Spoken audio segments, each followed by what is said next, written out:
leave, then I will.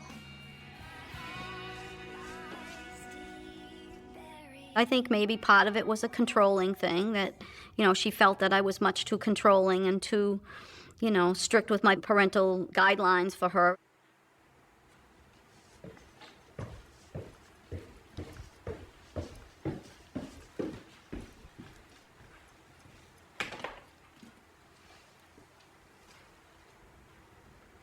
This is who I am. I can't be who I am here. I'm heading to the city. Manchester? I have a friend I can stay with. For how long? However long I want. Honey, you know I love you, right? I know, I gotta go. I'll let you know where I am, so don't worry.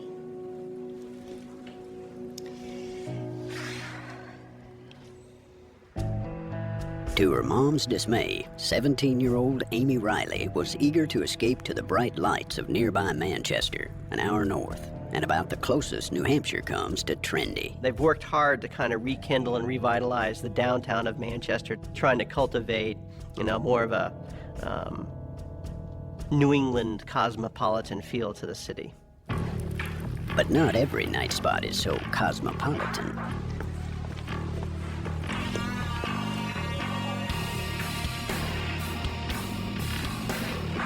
Oh, nice spot, Kat. It does have a certain flair. Come on.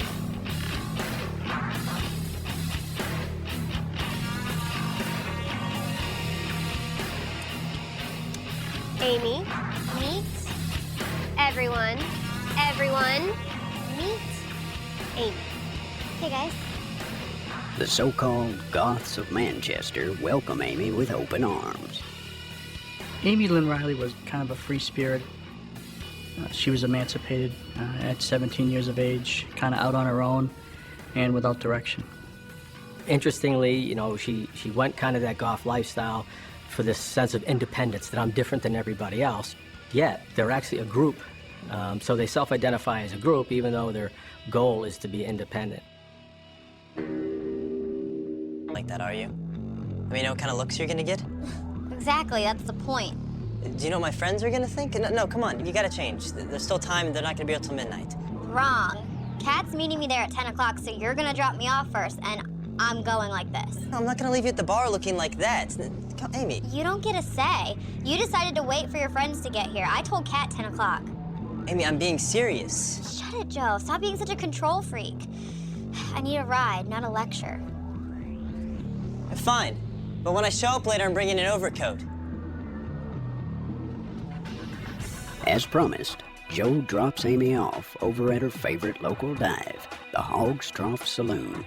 And Amy gets the party started with her friend Kat, waiting for Joe and his friends to join them later.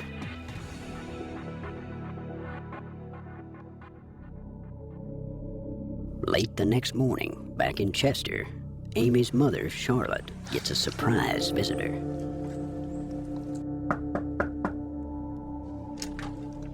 Well, hey, Joe. Morning, Mrs. Riley. Is Amy here? Well, no.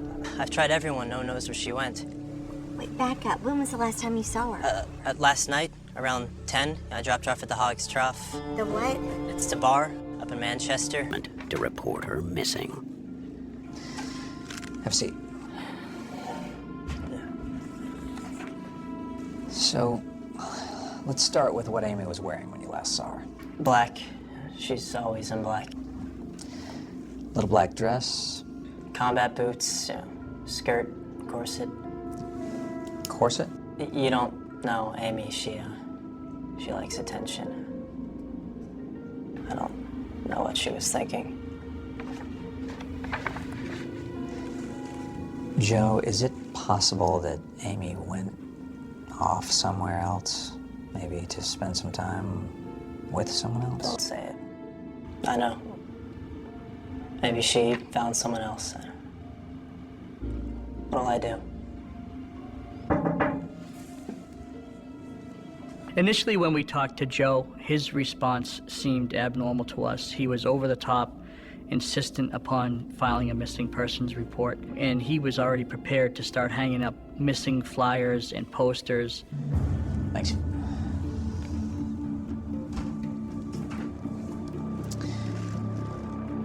Oh, this is interesting.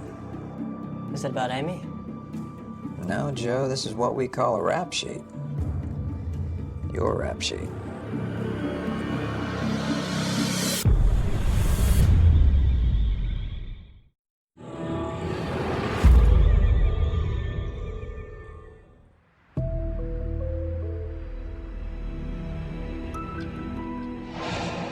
Three days after 20-year-old Amy Riley disappears from a bar in Manchester, New Hampshire, her boyfriend, Joe Pelletier, reports her missing and finds himself facing a skeptical Detective Ryan Grant.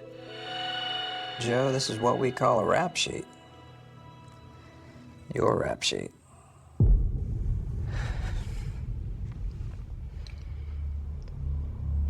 What does it say? Let's see. Some sort of assault charge, a bar fight a while back, larceny. Ask you something, Joe. Amy ever gotten you good and mad? Did you guys argue that night? No, I mean, we had a little argument, but that's not... Why weren't you with her in the bar that night? She met up with a friend. I was back home, waiting for some guys to come in from out of town. Some friends? Yeah. When we went to the bar later, Amy was already gone. What would you do, Joe? What would you do if you found out she went home with another man? What are you getting at? I think you know what I'm getting at.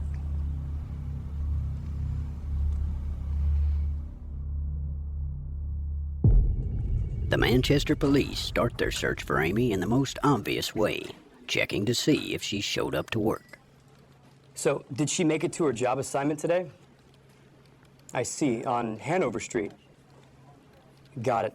Well, thanks so much. I'm sure her mother will be relieved. Okay. He had spoken with somebody at Amy's work, and they told him that she had been there after the date that she had been reported missing. But when Charlotte later calls the same temp agency, she gets a different rep on the line and a different story. So no one down there has seen her all week. And she hasn't called in. Okay, if you hear from her, please tell her to call her mom immediately. Thank you. My husband and I were very, very upset with that phone call. Looks like there's been a mix-up. Amy hasn't shown up for work after all. It was a miscommunication that, frankly, I have a degree of embarrassment about. That should never have happened.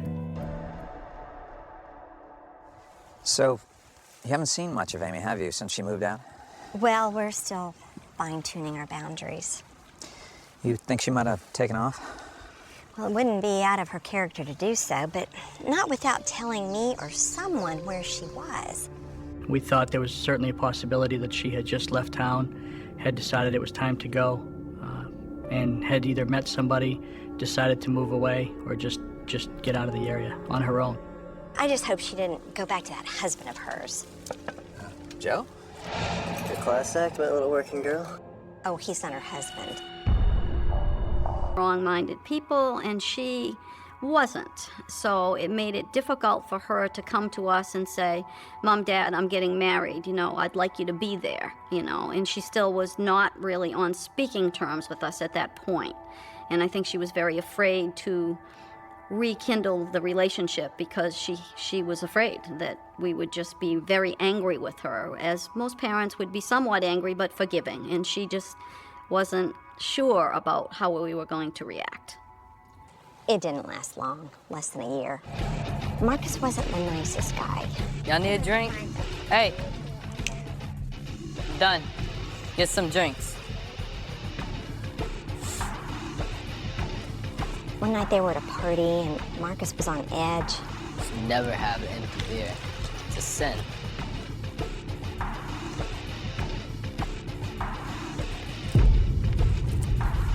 The hell was that look? You know the rules. Hey, lay off her, man. Come on. What? Back up. What? Back it up. You don't know me. Dude. This isn't over! Thank you. Yeah. Hey, you're all right. Come on. Let me get you some ice for that. I'm Joe, by the way. Amy. I believe that Amy left Marcus because of the violence, and she went with Joe because she felt she was safe with Joe. Well, it kind of worked already. I'm so glad I'm not your boyfriend. Okay, you're empty. You want me to get you another? Because let's face it, yo fake ID suck. You suck. I got this.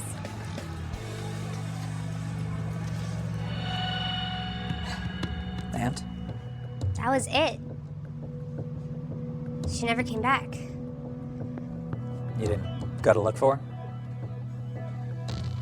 It was a party in here. I just kind of figured that she met up with somebody or, Joe showed up. I honestly wasn't keeping track. And, Amy's famous for ghosting at parties. Were you here when Joe showed up? Yeah. And he was totally freaked out. Kathy! Kathy! Hey, Joe. Where's Amy? She with you guys? No, I haven't seen her in a while, actually. I thought she was with you. I'm gonna kill her. Look, if you see her, you call me. Right.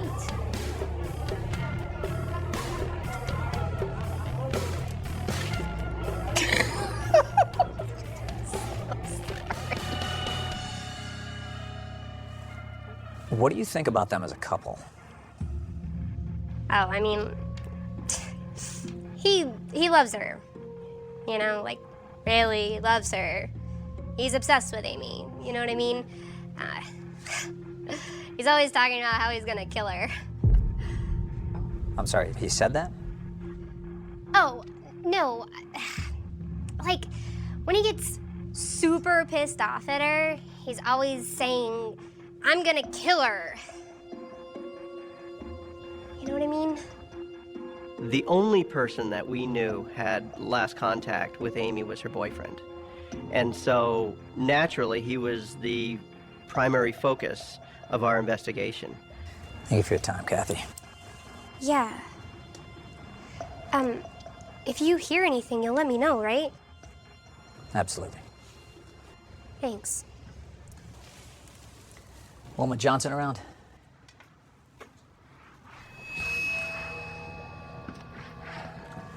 Wilma Johnson? Oh, it must be my lucky day. Detective Grant, Manchester PD. You got a sec? Sure, as long as I'm doing my dream job. Yeah. You were working the bar Saturday, August 16th, right?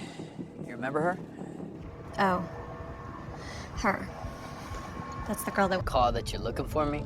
Well, actually, we're looking for your wife, Amy. Have you heard from her? Amy?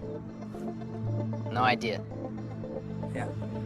Is this a Florida number? Yeah, man. Been in Miami for months now. Better job, better weather, better women.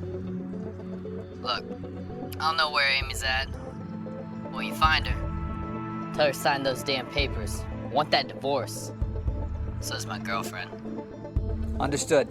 Thank you for your help, Marcus. I'll be in touch.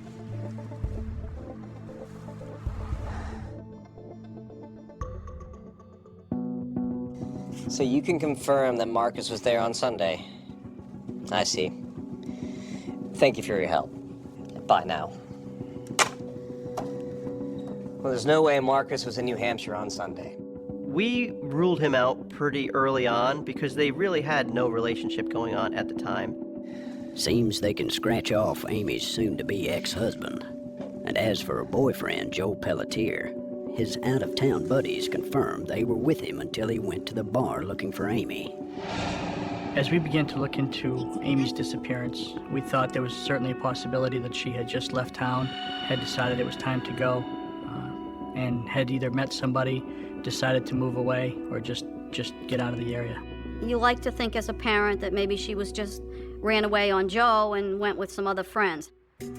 But months later, with the spring thaw, there's a new development in the case. A convicted sex offender named Jason Bridges says he has information about Amy Riley's case. I get information that there is a person in the New Hampshire State Prison who has information about Joseph Pelletier and his involvement in the Amy Lynn Riley case. I jumped at that opportunity to interview him. Regis? Do me a favor and tell me everything you know. Suspect. But before Joe can be polygraphed, the case takes a grisly turn.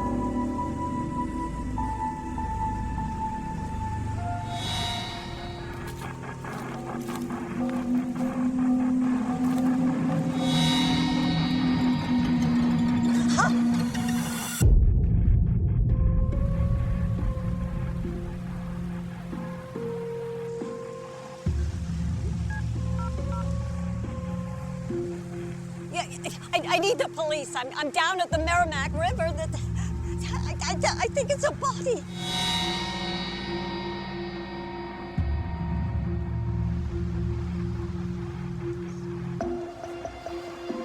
Detectives Willard and Grant quickly arrive on the scene. It scared me. I'm sorry, Dr. Duvall. I wanted to see if you had anything for us. Swamp murder. Come.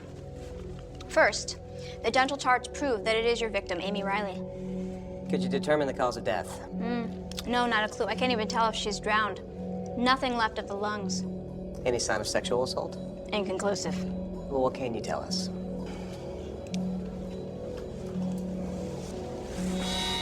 As you can see, there's multiple divots in the skull cavity, indicating blunt force trauma. And I'm thinking a metal object? They're bad. These injuries alone would have been fatal. Can you tell when it happened? That's where it gets interesting.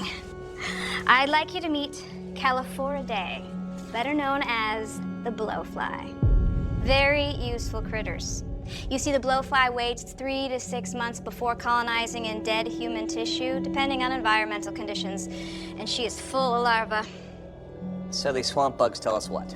Well, based on the development of the larva, I'm thinking Amy died in August of last year, around the 15th, maybe a little later. Cool bug, huh? Through violence against Amy Lynn Riley. No. Do you know how she died? No. Okay. That concludes the examination. So you're telling me he failed this test? Yes. Thank you. Thank you. Hey, Joe's polygraph. Positive for stress indicators. Here, do you feel responsible for Amy's disappearance? And here, did you cause Amy any harm? Look, I know we can't use it in court, but if we couple it with Jason's testimony... Hold up. I just read another report and you're not going to like it. Why? What does it say? Turns out, their jailhouse snitch, Jason Bridges, has a bad habit of providing police with bogus tips on a heap of cases. I spoke to Jason's roommate, Tyler. He's never even heard of Joe Pelletier. He passed his polygraph. Yeah, well, he's a sociopath. He probably got it from the newspaper. Damn it. As far as Jason Bridges go, I was stunned that he passed the polygraph. I can only assume that Jason Bridges, on some level, is a sociopath, so it's hard to put somebody of his kind on a polygraph if he truly believes what he's saying is truthful. I mean, this kid could sell water to a drowning man. I believe Jason Bridges fabricated this entire story to try to help himself out and get out of prison. Without any credible witnesses or hard evidence, they've got nothing on Joe, and the case grows cold. As you know, the first 48 hours when somebody's missing is the most important. I mean, and if they had flown a helicopter over Manchester, they would have found her body right away. She was less than 3 miles from where she left. And the thing that makes me the most angry is, you know, we couldn't get any media coverage at all about the fact that she was missing. Amy's case languishes, and another year goes by. Manchester PD, Detective Willard. Hey there, this is the Charlotte-Mecklenburg Sheriff's Department down in North Carolina. I was told to contact you. We got a woman down here who says she knows something about a goth girl turned up dead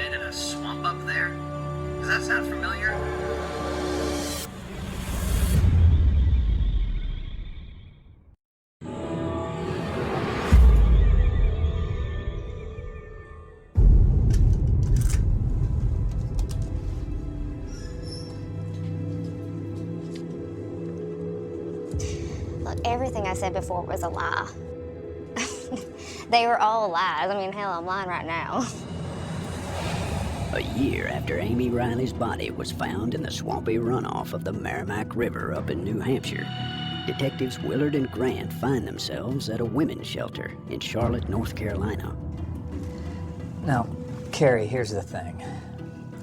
You said things to your caseworker about this Goth girl that we never made public.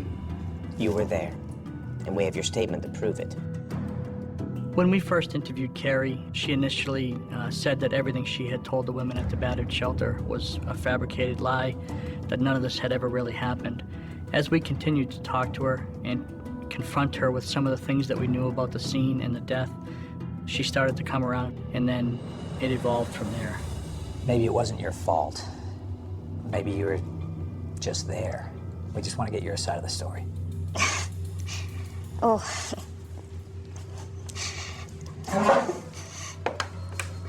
Look, Like this. My boyfriend hates that I dress like this. He gets jealous easy. He's smart to be so worried. She liked Curtis. I could tell. And this pretty little goth girl, this little bitch, had the nerve to make a move on him right there. You know, Curtis likes to have his fun. But I just was in no mood that night. She was encouraging him. I never got your name, goth girl. You're right. Don't mind my lady back there. Her bark is worse than her bite. She had no damn business being in that truck. Or talking to me like that.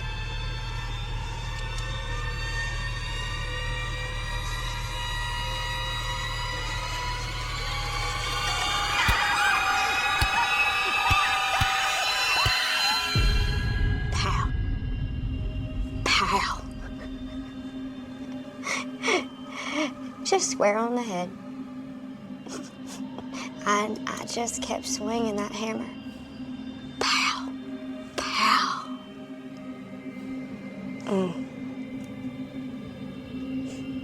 How many times? No idea. Yeah, I didn't kill her.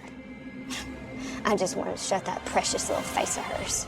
Some kind of switch flips in her mind, where all of a sudden she thinks that this girl is now hitting on her boyfriend. And Carrie just goes off into a rage. Amy Riley never saw it coming. Carrie! Carrie, you're getting blood all over my truck! You know better than I! You know, all Curtis cared about was getting blood on his interior. He didn't want to go back to prison. Back? What do you serve time for? Manslaughter. Shut up! She wouldn't quit. Come on, Carrie. And she wouldn't shut up. Please, please. I'm begging you, please. Curtis got us over to that swamp, hoping we could lose her body somewhere out there.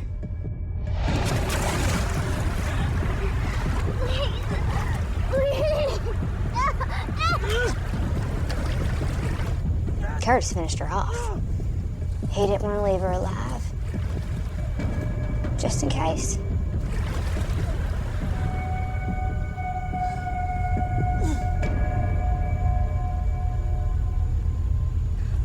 Come on, Carrie!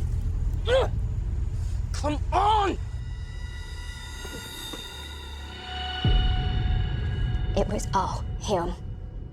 He killed her, I'm telling you. You beat her in the head with a hammer. She had no business being there. Okay. Okay. I think we got everything we need. Carrie is arrested and extradited back to New Hampshire, where she pleads guilty to second-degree murder. Later, she's sentenced to 30 years to life. As for Curtis Yep, the authorities believe he's holed up somewhere in Jamaica, still at large. Turns out Amy's boyfriend, Joe Pelletier, failed that polygraph for a reason. He cared. Well, they had a fight earlier that night, but the belief is that because she went missing that night and they had a fight, he felt a sense of guilt, and he is not surprised that he failed the polygraph. I delivered the news to Joseph Pelletier that he was no longer a suspect, and that we actually had Amy Lynn Riley's killer in custody. And the young man broke down. And I apologized profusely that I thought he was guilty of something he didn't do given his love for Amy. People will remember Amy most for her kindness and her love of animals, her love of the outdoors, and the fact that she was always. By the end of that Friday night, the Burger Chef on Crawfordsville Road should have been nothing more than another bright little island at the edge of Indianapolis. Another square of fluorescent light humming against the cold of November. Another place where grease popped behind the counter and paper hats tilted over tired young faces and the smell of burgers clung to uniforms long after a shift was done. It should have faded into the darkness like every other roadside restaurant closing down for the night, its doors locked. Its registers counted, its floors mopped. Its workers heading home with the dull ache of routine in their feet. Instead, it became the last ordinary place 4 young people were ever seen alive. And because of that, because of the ordinary shape of it, because of the banality of the setting and the youth of the people inside it, the story has never lost its chill. Some crimes begin in places already shadowed by danger. This one began under menu boards and bright signage in a place built to feel safe. Familiar, forgettable. That is what gives it its lingering power. It happened where families stopped for dinner, where teenagers earned extra money after school, where the night manager checked receipts under fluorescent light and the smell of onions and frying oil settled into the walls. It happened in the kind of place no one imagines becoming sacred ground for grief. November in Indiana has a way of stripping the world down to its hard outlines. By late evening, the sky goes flat and heavy, the wind sharpens, and parking lots seem larger than they are, open and exposed under pale lamps that do little to warm the dark. Trees stand bare like black veins against the night. The roads shine faintly under a skin of cold. And every building seems more isolated after sundown, even one standing right beside the highway with a sign still glowing. In that kind of weather, people move quickly from car to doorway, shoulders hunched, hands in pockets, eyes on the promise of heat. A fast food restaurant in such a landscape becomes more than a business. It becomes a refuge, a little box of warmth and noise in the middle of the cold. The windows steam, the fryers hiss. The soda machine sputters and clacks. A customer steps in with chilled cheeks and finds the air thick with salt and grease and the sugary smell of soft drinks. Outside, the night presses close. Inside, there is routine.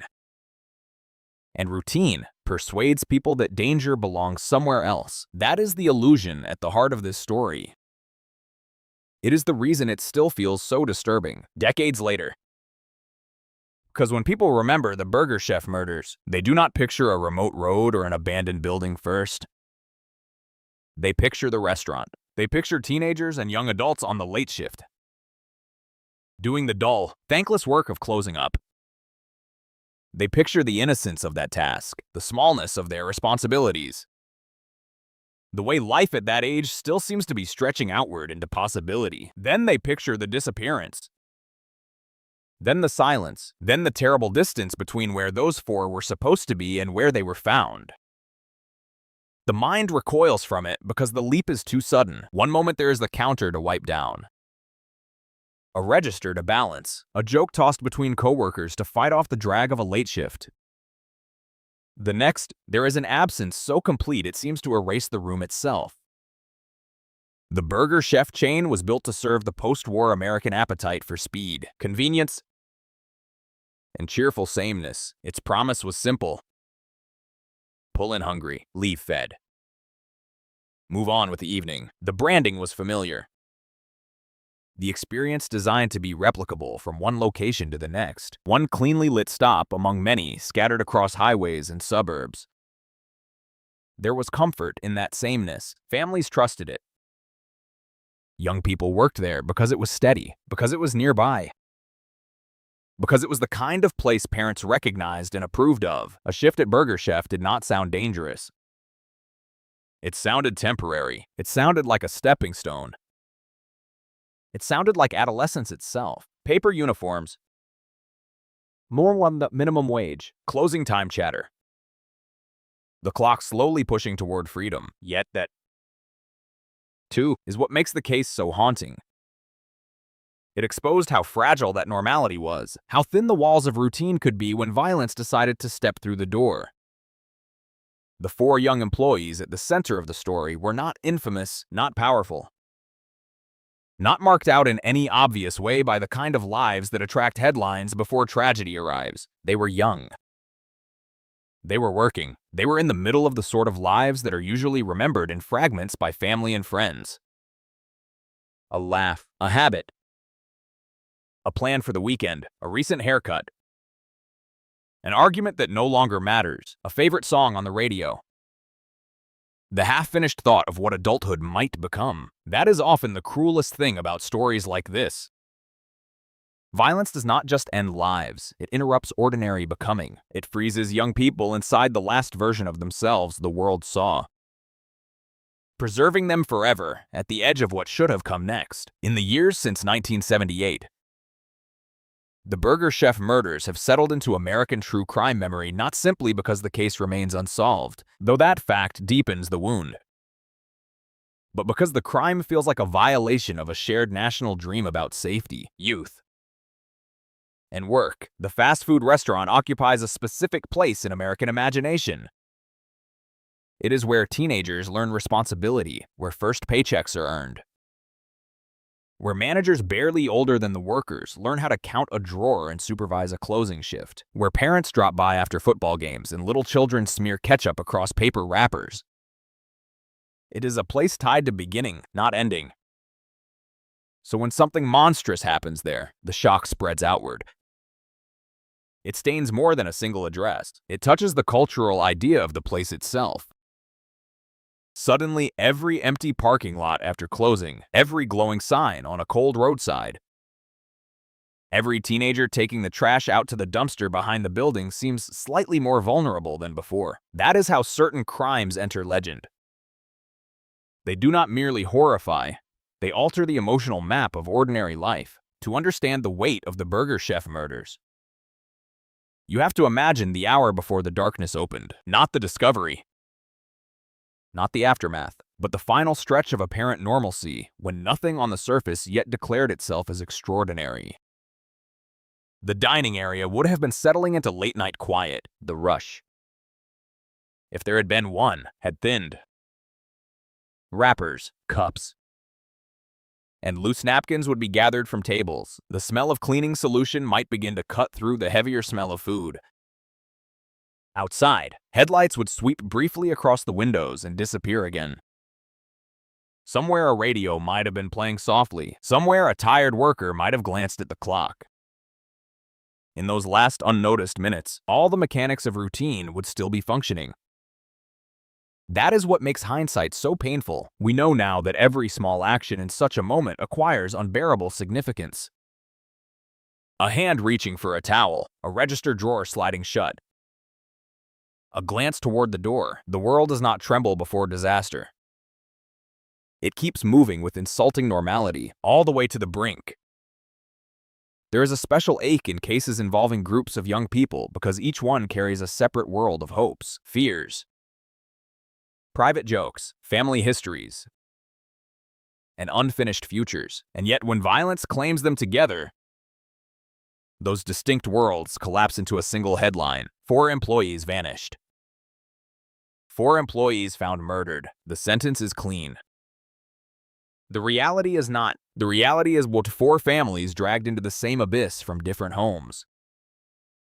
4 sets of loved ones waiting for footsteps that never came. 4 names that must be spoken one by one if the story is to remain human. Before they became the victims in one of Indiana's most haunting unsolved cases, they were simply young people on a shift. It is easy, in retrospect, to narrate inevitability into tragedy, to look backward and search for an omen in every detail. a shadow in every corner, a sign that someone should have known.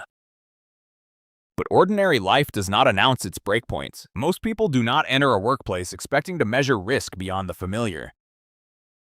They think about getting through the shift, counting their money, heading home. They think in the narrow, practical terms of the near future, because that is how daily life is lived. To work a late shift in a burger restaurant is not to imagine becoming part of a national mystery.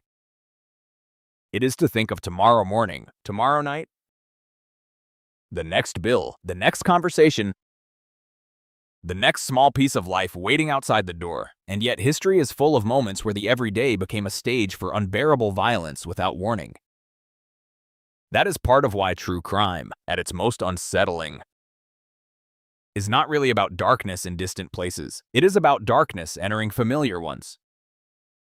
It is about the rupture of trust in the ordinary. The Burger Chef murders carry that exact kind of dread. There is no elaborate setting, no Gothic mansion, no lonely stretch of wilderness at the beginning. There is a workplace. There are young employees. There's a restaurant that should have been locked and empty by the time the night finished. Then there's the question that has echoed for decades. What happened inside of those final hours? And who walked away leaving so little certainty behind? The unsolved nature of the case gives it the shape of an open wound.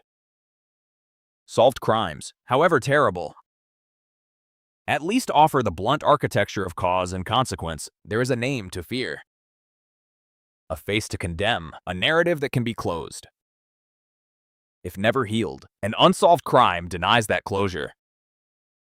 It remains active in the imagination. Every theory floats in the air like a ghost refusing burial. Every overlooked lead gains a second life. Every gap in the evidence becomes a chamber where speculation whispers. In this case, the uncertainty has only made the tragedy more enduring. It leaves the story perpetually unfinished, as if the night itself never fully ended. The restaurant can be described: the victims remembered, the evidence reviewed, the timeline reconstructed. But at the center there remains a silence, a missing answer. A dark figure with no definitive face. That kind of silence is not passive. It exerts pressure. It keeps the case alive across generations. Not only for investigators and families, but for anyone unsettled by the idea that 4 young workers could vanish from a lit restaurant and leave behind a mystery that time still has not resolved. There is also something distinctly American about the visual language of this crime, and that has helped preserve it in memory. The roadside restaurant, the teenagers at work, the fluorescent glare, the suburban edge of a Midwestern city, the late 1970s atmosphere of fading optimism and gathering anxiety. America in that era was living through a strange psychological transition. The open, trusting texture of earlier decades had begun to fray. Violent crime was climbing in public consciousness. Serial killers, abductions, and unsolved cases were entering newspapers and nightly conversation in new ways. People were beginning to understand that danger did not always wear an obvious face. Yet the older habits of trust still lingered, especially in everyday settings.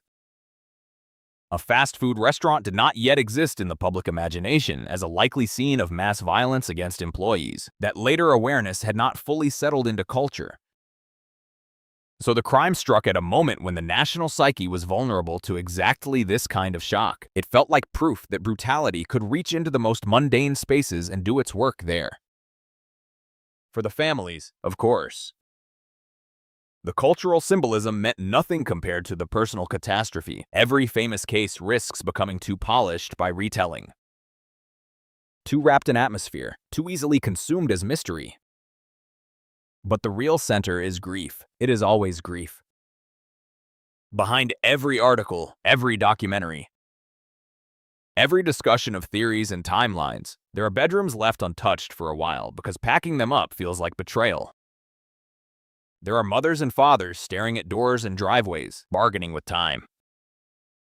There are siblings carrying the strange burden of growing older than someone who was supposed to grow old beside them. There is the violence of waiting first, then the violence of learning, then the longer violence of not knowing everything. An unsolved murder does not end with the funeral. It lingers in the family as a second life. Made of absence, anniversaries, questions, and the exhausting labor of memory. The Burger Chef murders endure partly because that grief never had the dignity of full resolution. So this story begins where such stories often do. With light before darkness, with routine before rupture, with 4 young workers in a place designed for appetite and convenience, not terror. It begins in Indiana in late 1978, under a cold November sky. At a Burger Chef restaurant that should have been forgettable, it begins with the fragile architecture of an ordinary night. With the false security of fluorescent light and familiar work, with the quiet confidence people place in repetition. It begins before the alarms in the mind have sounded, before the parking lot becomes an image burned into public memory. Before the names of the young are tied forever to an unsolved crime, and hanging over that beginning, though no one inside could yet know it, is the awful truth that some nights do not pass into morning the way they should. Some nights split open. Some places become graves long before the bodies are found. Some stories begin with the restaurant closing down and end as a wound in the history of a city. That is where we are standing now. At the threshold of one of the most haunting fast food workplace crimes in American history, looking into the bright windows of a place where everything still appears ordinary. And knowing with the sick helplessness of hindsight that the ordinary is already about to disappear. In late 1978, the west side of Indianapolis was a place where the rhythms of daily life still seemed grounded in habit, neighborhood familiarity, and the quiet confidence of repetition. It was not a glamorous part of the city, and it did not need to be. It was made of practical things. Wide roads carried people to work and back again. Modest homes sat beneath old trees that had already given up their leaves to the November cold. Shopping strips glowed under plastic signs. Gas stations stood at intersections like small watchfires for the commuting world. Diners, drive-ins, and fast food counters fed families who did not have the time or money for ceremony. Everything about the landscape suggested movement, utility, and routine. It was the kind of place where people knew the shortcuts between neighborhoods, where mothers sent teenagers to pick up supper, where young workers learned the adult world one late shift at a time. Nothing about it looked like the setting for a crime that would linger in national memory for decades. That, more than anything, is what made the violence feel so invasive. It did not descend on a place already steeped in menace. It arrived in a corridor of normal American life, in a business devoted to speed and convenience, among young people whose futures should have been expanding, not ending. America in 1978 was living through an uneasy moment, and the tension of that era matters because it formed the emotional weather around the case. The country had moved beyond the illusions of the post-war boom and into something harder, more suspicious, more brittle at the edges. Inflation bit into paychecks. Cities wrestled with changing economies and rising public anxiety. Parents still encouraged their children to get part-time jobs, to learn discipline, to contribute, to grow up a little through work. But under that familiar advice, there was a new undertone of worry in the culture. Crime stories seemed more visible. Fear circulated more freely in newspapers and evening broadcasts. Yet ordinary life went on with the stubborn force of habit. Restaurants still stayed open late. Teenagers still worked closing shifts. Families still believed, or wanted to believe, that a well-lit place on a commercial road was safe enough. The transition from trust to suspicion was incomplete. The old assumptions had not fully died, and the new fears had not yet hardened into rules. People stood with one foot in each world. That is part of what made the Burger Chef murders feel like a brutal message from the future. They seemed to announce that the old map of safe and unsafe places no longer held. Fast food was part of the American landscape by then, and Burger Chef had carved out a recognizable place in it.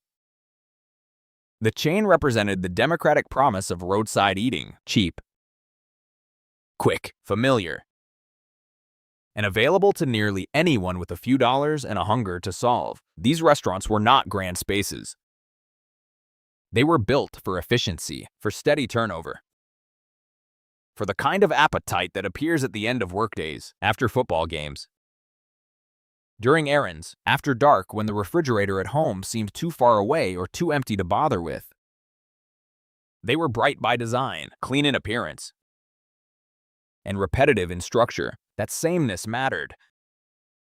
It created trust. It told customers that no matter where they were, they could step into one of these places and find the same menu, the same paper packaging, the same smell of grilled meat and hot oil. To work there was not to enter a dramatic environment.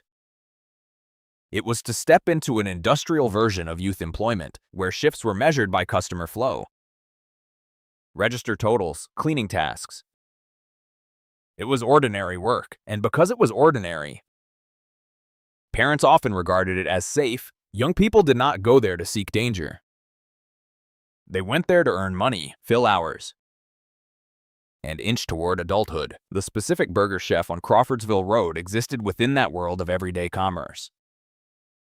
By day, it would have served passing motorists, local workers, nearby residents, and families wanting an inexpensive meal. By evening, it would have taken on a different character, one familiar to anyone who has ever seen a business after the main rush. The pace would slow, but not disappear. The dining area would begin to empty in waves outside. The parking lot would look broader and more exposed under artificial light inside. The employees would shift from service to maintenance, from smiling at customers to stacking, scrubbing, counting, and preparing to leave. There is a particular mood to a closing shift in a restaurant. The public face of the place is still technically alive, but behind it, the workers are already thinking of escape. Their bodies lean toward the end of the night. Their minds drift to home, to bed, to whatever waits after work. That mood is vulnerable in a way the lunch rush is not. There are fewer witnesses, fewer distractions, less noise to cover the approach of trouble, but also fewer eyes to discourage it. The restaurant becomes a smaller island, lit but increasingly isolated, and those inside often feel a false sense of ownership over it, as though because the night is nearly over, the danger is too. The people working there that night were young, and youth is its own kind of context. It does not make people foolish by default, but it does shape the scale on which they imagine risk. When you're young, the future often feels abundant even when the present is boring. A shift is just a shift. A rude customer is just a story to retell later. A late hour feels inconvenient, not ominous. The mind is still organized around continuation. Tomorrow is assumed. Plans extend casually into the next week, the next holiday, the next year. For young workers in places like Burger Chef, employment was part responsibility, part ritual of growing up. The uniform, the schedule, the paycheck, the instructions from a manager not much older than the staff themselves. All of it formed a bridge between adolescence and the adult world. There was pride in that. Even when the tasks were dull, there was a sense of movement. These were not people who saw themselves as fixed forever behind a counter. This was temporary ground. It was money for gas, clothes, savings, dates, bills, maybe gifts at Christmas. Maybe proof to parents that they were becoming dependable. That temporary quality is one reason such crimes hurt so deeply. Violence interrupts not just a life, but a transition. It freezes people inside an in-between stage and denies them the chance to become who they were about to be. Indianapolis itself, in the late 70s, carried that same feeling of transition. It was a Midwestern city balancing industry, neighborhoods, commuting sprawl, and the changing mood of the country. It was large enough to hold anonymity and small enough for local shock to ripple quickly. News did not vanish into an urban blur the way it might in a far bigger city. A crime like this would move through homes, workplaces, schools, and church pews with force because people could imagine the restaurant.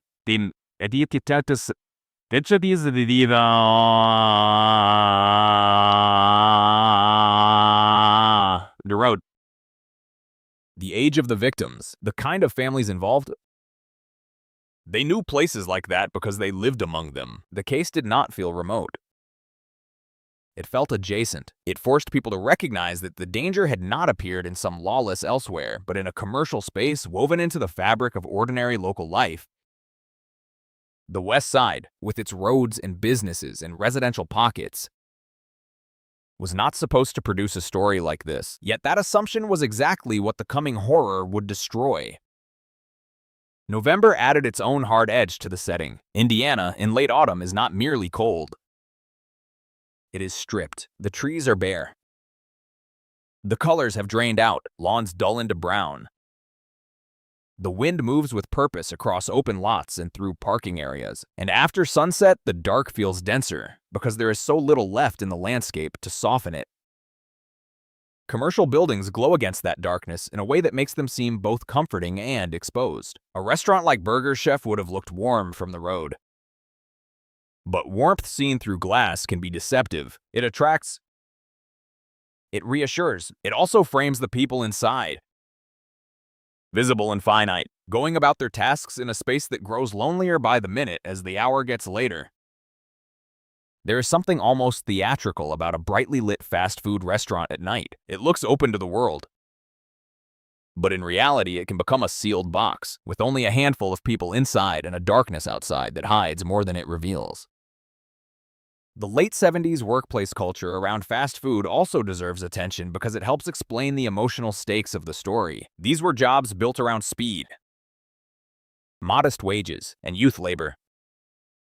The structure depended on young employees willing to work evenings, weekends, and holidays. Managers were often very young themselves, carrying responsibilities that sounded larger than the authority they truly possessed. Count the money. Close the store. Watch the staff.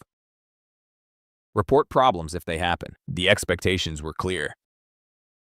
But the systems protecting those workers were not always robust, especially by modern standards. Security in many places amounted to habit and optimism. Lock up properly. Stay alert. Do not leave cash visible. But life is messy, and routine creates shortcuts. A restaurant near closing time is still a business, still a place where doors open and close, where last customers drift in, where workers step outside with trash or to check something in the lot. Safety depends on a chain of assumptions holding. When that chain breaks, events can move faster than anyone inside is prepared to manage. The Burger Chef case sits at the intersection of that vulnerability and the broader fear of the era. It was not merely a local tragedy. It became symbolic because it exposed the fragility of an entire model of everyday trust. The families at the center of this story likely experienced the early stages of the night the way countless families do when a son or daughter is at work. There is an expected return time.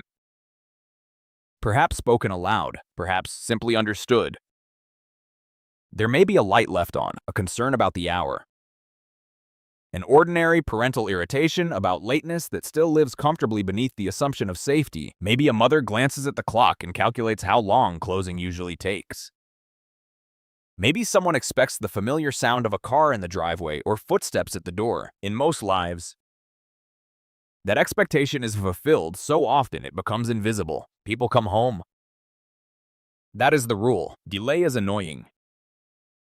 Not apocalyptic, it takes a special cruelty for the ordinary passage of time to begin curdling into dread. The context of this case is not only the city and the era and the workplace, it is also the emotional machinery of waiting. Every minute past expectation stretches differently once fear enters, yet before that fear, there is only routine. The workers are at Burger Chef. The family is at home. The chain between them seems intact. No one understands how much can vanish between a closing shift and the next morning. The haunting power of the Burger Chef murders lies partly in how complete that rupture was. 4 young employees did not simply fail to return on time. They were pulled out of the ordinary story altogether. The restaurant, a place designed around predictable exchange, became the point where predictability died. And because it happened in such a mundane setting, The context of the crime cannot be reduced to suspense alone. It is also about the American belief that work builds character, that familiar businesses anchor communities, that a public, brightly lit place offers at least some buffer against the worst forms of human violence. That belief was not naive so much as necessary. People need to trust the structures around them in order to move through daily life. They need to believe that a shift at a burger restaurant is a small inconvenience, not a brush with annihilation. When a crime shatters that trust, the damage radiates far beyond the immediate scene. It reaches into every similar parking lot, every similar shift, every parent waiting for a teenager to come home from work. The case remains so disturbing because the context never stops feeling familiar. Technology has changed. Security practices have changed. The chain itself is gone. The decade has long passed, yet the image still translates across time. Young workers, late shift. Fast food restaurant, night closing in. Those elements belong not only to 1978, but to the larger American experience. We recognize them instantly because they still exist in some form almost everywhere. The names and the exact address belong to one tragedy. The setting belongs to the country. That is why the story refuses to age into something distant. It remains close. It still feels possible. It still speaks to the part of the public imagination that knows evil does not always arrive with spectacle. Sometimes it enters through a glass door beneath fluorescent light while people are wiping counters and counting change. So when we talk about the context of the Burger Chef murders, we are talking about more than a date and a location. We're talking about a whole environment of assumptions. A Midwestern city in late autumn, a commercial strip built around usefulness, a fast food chain that symbolized cheap comfort and teenage employment, a cultural moment balanced between trust and fear. Young workers standing on the threshold of adult life, families expecting ordinary homecomings. All the structures of normality were in place. Nothing in the surface design of the world suggested that this particular night would become a wound that time could not close. But that is the cruelest truth behind so many haunting crimes. The setting is not wrong. The weather is not wrong. The routine is not wrong. Life proceeds exactly as people have been taught it should, right up until the point where it doesn't. And once it breaks, everything that came before acquires a painful glow. As though the ordinary world had been lit from within by a danger nobody yet knew how to name, before the night turned them into a single headline. They were 4 separate lives moving at 4 separate speeds, each one carrying its own private hopes, moods, obligations, and unfinished plans into the fluorescent light of a Burger Chef in Speedway, Indiana. That is the first thing worth holding on to, because time has a cruel way of compressing victims together until they become a phrase. 4 young employees, 4 bodies. 4 names repeated in the same breath so often that the individuality inside them begins to blur, but they were not born together into tragedy. They arrived there by ordinary routes, through family homes and school days and teenage routines and the first small negotiations with adulthood. Jane Freet was 20 years old, the assistant manager on duty that night. Older than the others by just enough to carry a little more responsibility, a little more expectation, a little more of the tired seriousness that comes with being the one who has to count the money, oversee the shift, and make sure the place is locked down at the end. She had worked for Burger Chef for several years and had recently transferred to the Speedway location, which means she was not just passing through some random evening job without experience. She knew the machinery of the place, knew the rituals of closing, knew the balance between keeping younger workers moving and getting everyone out the door. People described her as hardworking and involved, the kind of young woman who did not drift through life carelessly but seemed to be building something, even if that something was still taking shape. At 20, a person can look almost fully grown from a distance and still be suspended in that strange space between girlhood and the harder outlines of adult life. There is still freshness there. Still motion, still the assumption that whatever burden feels heavy in the moment is only temporary. You can imagine Jane in that restaurant with the faint authority of someone young enough to laugh easily and old enough to be held accountable when things went wrong, moving between tasks with that mixture of fatigue and alertness that belongs to people closing a business late at night. She was not a symbol yet. She was a young woman at work. Ruth Ellen Shelton was 18, still close enough to childhood that the word teenager had barely loosened its grip on her. To be 18 is to live in a body carrying adult expectations, while the emotional weather of youth still blows through everything. Family ties still matter intensely. Friendships feel permanent. Small humiliations sting. Small joys arrive with enormous force. The future seems close enough to touch and far enough away to remain undefined. Ruth was one of the young employees sharing that closing shift, and in the years after her death, her family's grief made one thing painfully clear. She was not a background figure in somebody else's story, but the center of a world that collapsed when she did not come home.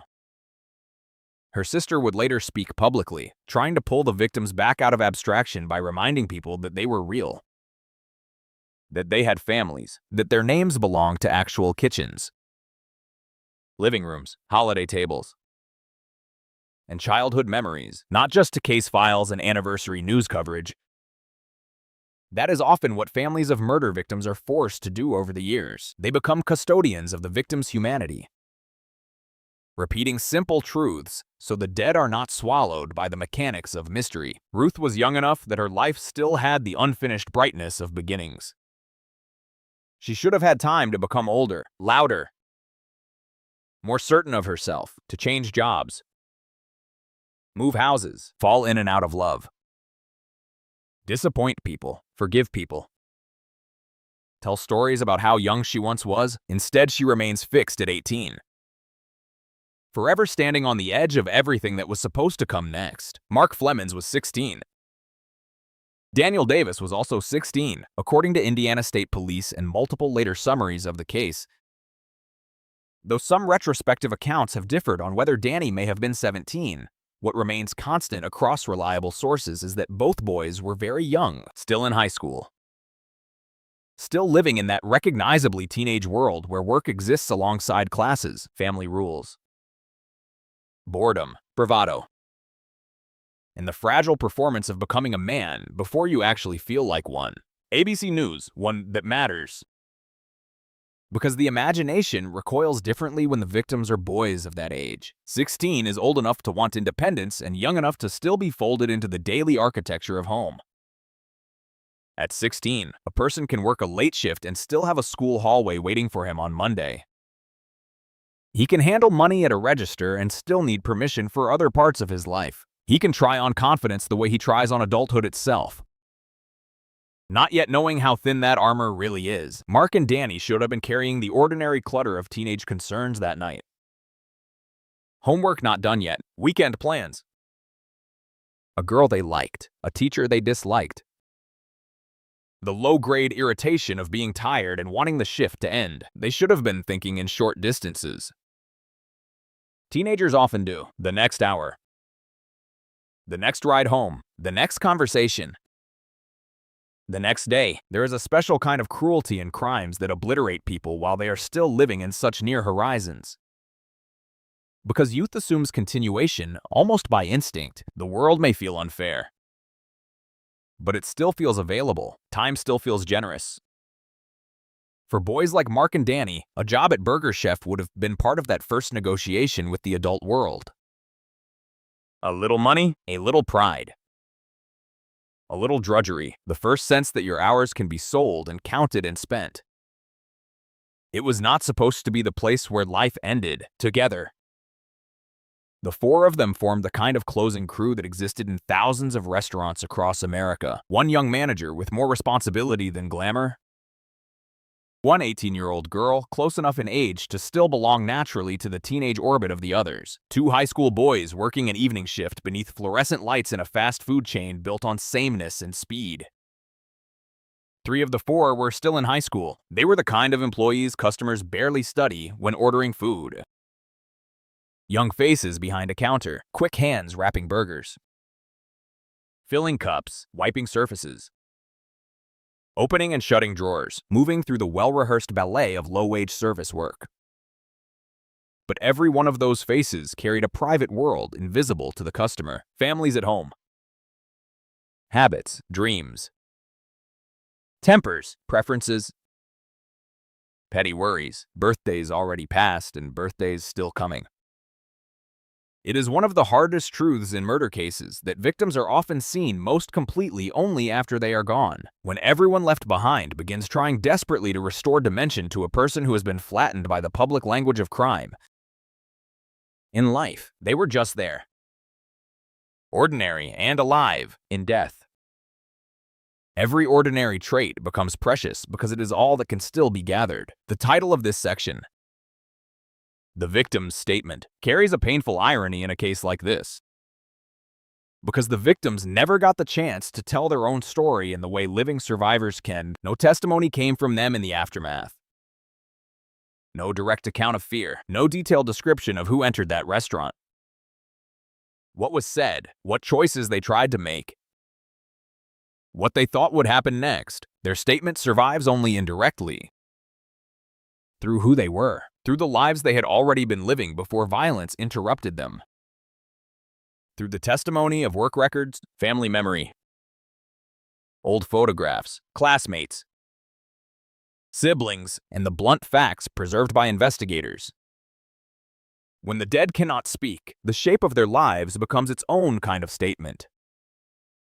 Jane's years of work and recent transfer say something about reliability, about a young woman trusted to handle responsibility in a chain restaurant at closing time.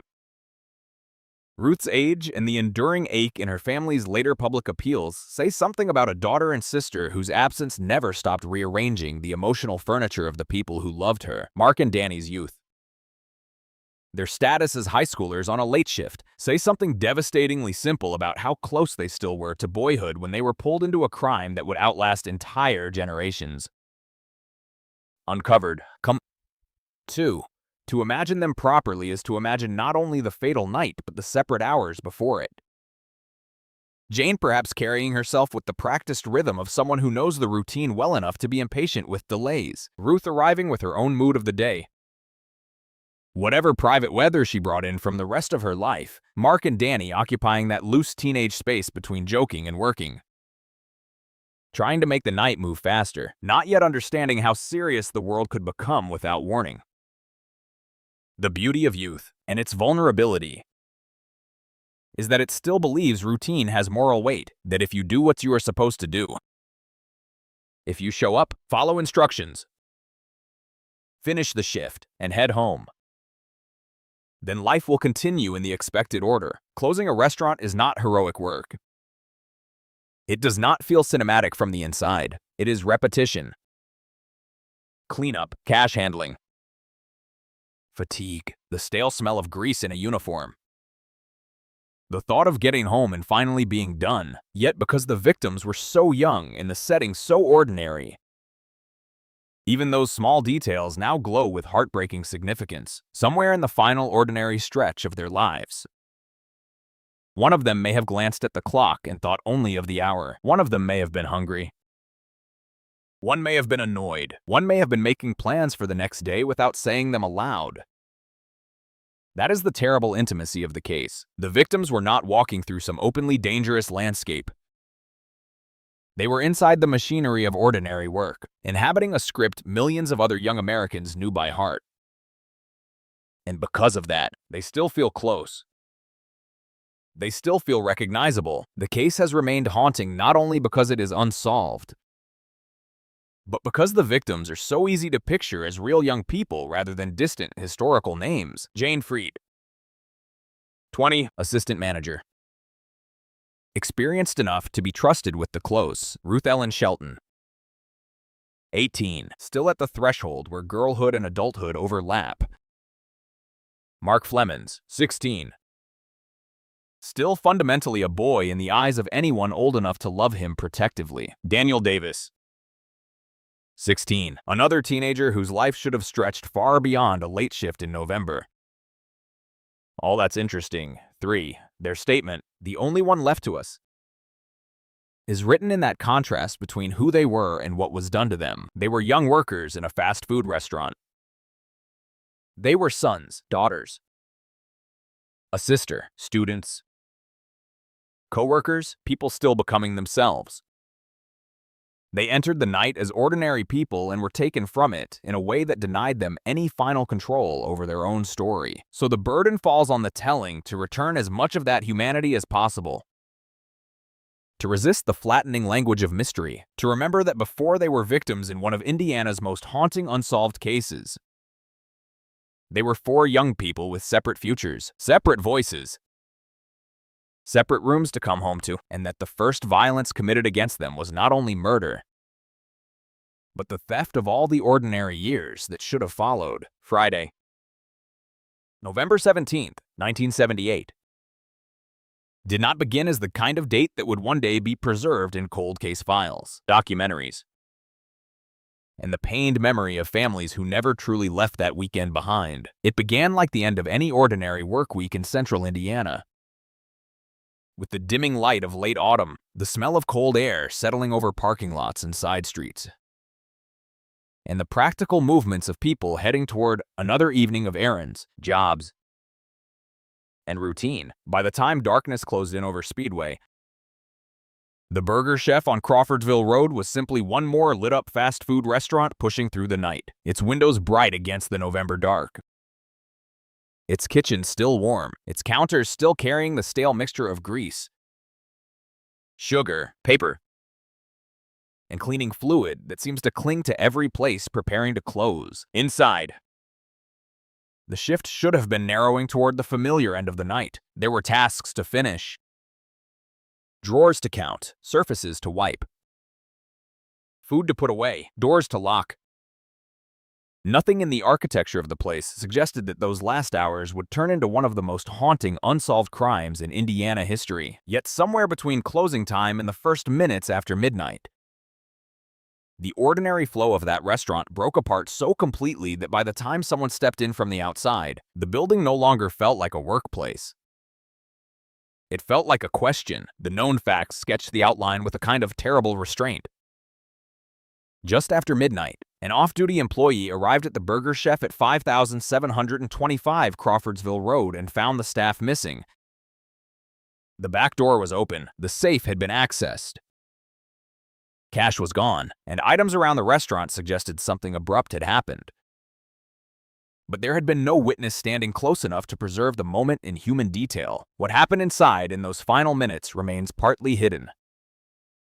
But investigators have long concluded that the 4 employees on duty were abducted from the restaurant after a robbery or attempted robbery. About $581 was missing from the store. 2 empty currency bags and an empty roll of adhesive tape were found near the open safe, and Jane Freet's Chevrolet Vega was also missing from the scene. Her car was found later that morning a short distance away, which has supported the theory that it may have been used during the first phase of the abduction before the victims were moved into another vehicle. Breeding Story, Encyclopedia of Indianapolis. 1. The incident itself has always been haunted by that missing middle, the dark space between a normal closing shift and the abandoned restaurant discovered after midnight.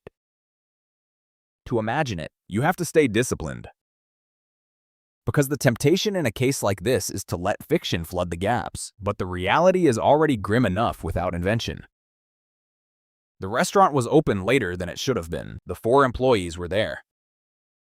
Then they were gone. The back door, normally secured, stood ajar. The cash registers had been opened, bills were missing, but change remained behind, which strongly suggested haste or selectivity rather than the kind of sweeping theft that strips a place bare. Purses belonging to Jane Freed and Ruth Shelton were found still inside, a detail that quietly deepens the horror because it means at least some of the victims did not leave as though they expected to be gone for long. People may step out of a restaurant for many reasons, but they do not usually leave their purses behind unless they think they're returning in a moment or are given no real chance to choose. Indianapolis Monthly. 2. There is a peculiar dread in a scene where life seems to have stopped mid-gesture. A restaurant closing at night has its own sequence, a rhythm of final small acts. Someone empties a bin, Someone counts a drawer. Someone stacks cups or wipes a counter or checks a lock. If that sequence is interrupted by violence, the place can hold the interruption like a held breath. That is what the burger chef appears to have become in those last minutes, a workplace suddenly seized by outside force. Investigators later theorized that the killers may have entered during or just before the close, confronted the employees, and gained control without causing the kind of immediate struggle that would have left obvious chaos in the restaurant. Though one major problem in the case is that the initial crime scene was not preserved well.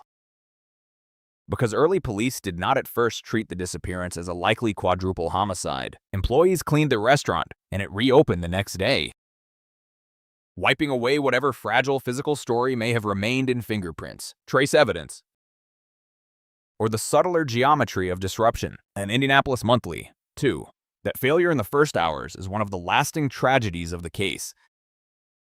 But even before thinking about the investigation, the human shape of the incident itself remains devastating. 4 young workers were somehow controlled well enough to be removed from a brightly lit restaurant at the end of a shift without any immediate public alarm. That fact alone suggests planning, intimidation, numbers, or some combination of all three. Indiana State Police now summarize the event plainly. The restaurant was robbed by unknown suspects, and the 4 employees were abducted and taken to a wooded area in Johnson County, where they were murdered. Later investigators have focused on a group involved in restaurant robberies in that period, which underscores the long-standing belief that this was not random chaos, but a criminal act with a purpose that escalated into something even darker. Government of India, 3. The likely sequence, as reconstructed years later by retired investigators and reported by local outlets, is as chilling as it is efficient. The robbers appear to have gotten the victims out of the burger chef and into Freet's car, perhaps to avoid attracting attention in the restaurant's immediate surroundings, then shifted them into another vehicle before driving them south toward Johnson County. That theory attempts to account for why Freet's Vega was found abandoned relatively near the burger chef while the bodies were discovered many miles away in a rural area. It also captures the awful psychology of the incident. To force 4 young people from a public business into a car is not just robbery.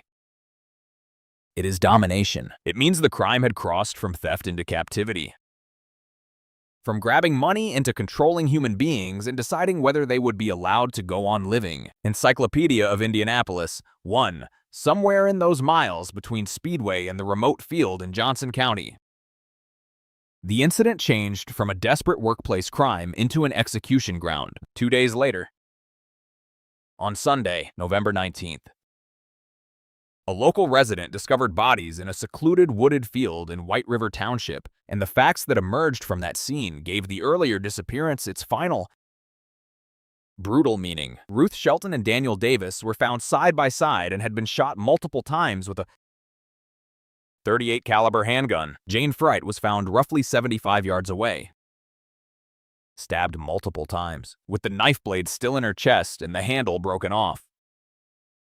Mark Flemons was found farther away near a tree. The coroner determined he died of asphyxiation after severe facial trauma, and later investigators came to believe he may have run headlong into the tree in darkness, been knocked unconscious, and choked on his own blood. All 4 were still wearing their burger chef uniforms when they were found. Encyclopedia of Indianapolis, 1. That ending throws a hard light backward onto the incident at the restaurant.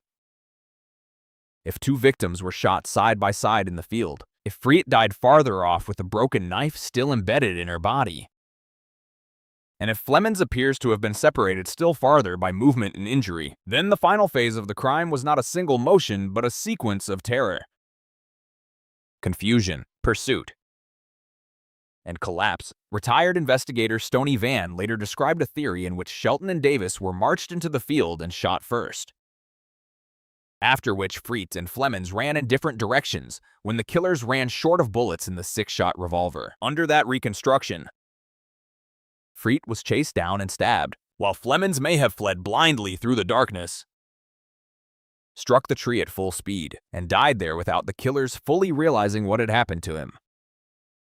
It remains a theory, not a courtroom-proven account. but it fits the positions of the bodies and the differing causes of death in a way that makes the final terror of that night feel almost unbearably immediate. WRTV Indianapolis 4. Yet part 4 is not only about the field where the crime ended, it is about the incident itself, the moment when ordinary work became irreversible danger. And what makes the Burger Chef murders so chilling is how little spectacle there seems to have been at the beginning. No dramatic shootout in the restaurant. No clear witness running to police with a detailed description. No shattered dining room screaming its own narrative. Instead, there was a fast food store left open and strangely vacant, a missing car. Open drawers, missing bills. Purses left behind, and 4 young employees who had been there a short time earlier and had somehow been erased from the space. The silence of that transition is part of the case's power. Violence is often imagined as loud and unmistakable. But some of its most terrible forms are quiet at first. A gun displayed. An order given. Fear settling over a room so suddenly that movement becomes obedience. A back door opened. A small group of terrified young people marched out, not because they see hope in compliance, but because terror often makes people gamble on survival minute by minute. If the killers told them it was only a robbery, they may have clung to that. If they were told no one would be hurt as long as they cooperated, they may have believed or needed to believe it. The incident at Burger Chef may have unfolded through precisely that kind of false promise. The hostage logic by which victims are pushed forward one terrible choice at a time. That possibility cannot be proved in dialogue because the victims were never able to tell it. But the structure of the crime points toward coercion rather than immediate slaughter at the restaurant itself. Government of India. 3 investigators have long suspected that recognition may have been the hinge on which the incident turned. One prevailing theory is that the crime began as a robbery but escalated because one of the employees recognized one of the offenders, making the workers dangerous as witnesses. Later reporting has noted the possibility that Jane Freet may have recognized one of the robbers from another Burger Chef location where she had previously worked. Another line of thinking grew out of the fact that Mark Flemons had reportedly been covering another employee's shift and was not originally expected to be there, which raised the possibility that his presence may have surprised the offenders or altered the group dynamics at a critical moment. None of that has been proven beyond doubt, but it helps explain why a theft of a few $100s could spiral into the abduction and murder of 4 young people. Robbery is one crime. Elimination of witnesses is another. The incident seems to have crossed that line somewhere between the safe and the field. Wikipedia 5. And there is one more layer to the incident that makes it especially haunting: the way institutions initially misread what they were seeing. When the restaurant was first discovered empty, some early assumptions leaned toward petty theft or a youthful joyride. In part because the sum missing from the safe was modest and because there were no immediately obvious signs of a violent struggle. That early interpretation now feels almost unbearable in retrospect. Not because the people making it were callous, but because it shows how deeply the ordinary setting distorted perception. A Burger Chef at closing time did not look, at first glance, like the beginning of a quadruple murder. By the time the truth emerged, the crime scene had been compromised and precious time had already passed. Indianapolis Monthly 2. So the incident, when seen whole, is not a single flash of violence, but a chain of narrowing choices forced by armed offenders onto 4 young employees who should have been going home. It began in fluorescent light, with work nearly done. It passed through an open safe, empty currency bags, an unsecured back door, and a missing car. It moved out of public view and into the black distance of rural Johnson County. It ended in a field where 2 victims lay side by side. One young woman died with a broken knife blade left in her body, and one teenage boy appears to have fallen in darkness while trying to escape. That is the true shape of the incident, not just disappearance. Not just murder, but the step-by-step destruction of ordinary life under cover of a routine Friday closing shift. Nearly half a century later, the facts still hold their cold force. 4 employees vanished from a Burger Chef. The restaurant was found open and wrong in all the small ways that announce catastrophe too late. Their bodies were found 2 days later in the woods, and between those points lies a stretch of fear. coercion, and final violence that no one who lived through it survived to describe, leaving the world to reconstruct the night from scattered evidence and the terrible eloquence of where each body fell. Encyclopedia of Indianapolis, 1. When the first uneasy eyes fell on the burger chef after midnight, the place did not yet look like the beginning of a massacre. It looked wrong in quieter ways, subtler ways. The kinds of details that force the mind to hesitate before it understands. The restaurant at 5725 Crawfordsville Road should have been in the final stages of being locked up or already shut down for the night. Its closing crew heading home through the November cold. Instead, when an off-duty co-worker arrived sometime after midnight, the employees who should have been inside were gone. The back door stood ajar. The safe had been opened. Cash was missing. The room still held the fluorescent stillness of a workplace. But the people had been erased from it, and that absence was the first and most terrible clue of all. Investigators would later conclude that the 4 young workers had been abducted from the restaurant after or during a robbery. But in those first minutes, the scene presented itself as a puzzle that was alarming without yet being fully legible. The kind of quiet disorder that can be misread precisely because it emerges in such an ordinary place. Indianapolis Monthly. Come, watch one. The burger chef itself was not a grand setting for violence. It was a fast food restaurant, brightly lit, built for speed, familiarity, and routine. By closing time, its surfaces would have held the residue of an ordinary Friday night, the stale smell of grilled burgers and frying oil, the sweetness of spilled soda, the chemical sharpness of cleaning solution beginning to overtake the air. Counters would have been wiped in sections, registers tallied on, wrappers swept away, the staff mentally leaning toward home. That familiar late-shift rhythm is important because the crime scene was disturbing, not only for what was present, but for what had been interrupted. A restaurant has a closing sequence. Everyone who has ever worked one knows it. When that sequence breaks, the room seems to hold the interruption like an unfinished sentence. At Burger Chef, the sentence had been cut off mid-thought. The money was not where it should have been. The people were not where they should have been. The door at the rear, a boundary between the lit interior and the dark service area beyond, had been left open in a way that suggested coercion, haste, or both. Indianapolis Monthly. Come one near the open safe, police found 2 empty currency bags and an empty roll of adhesive tape.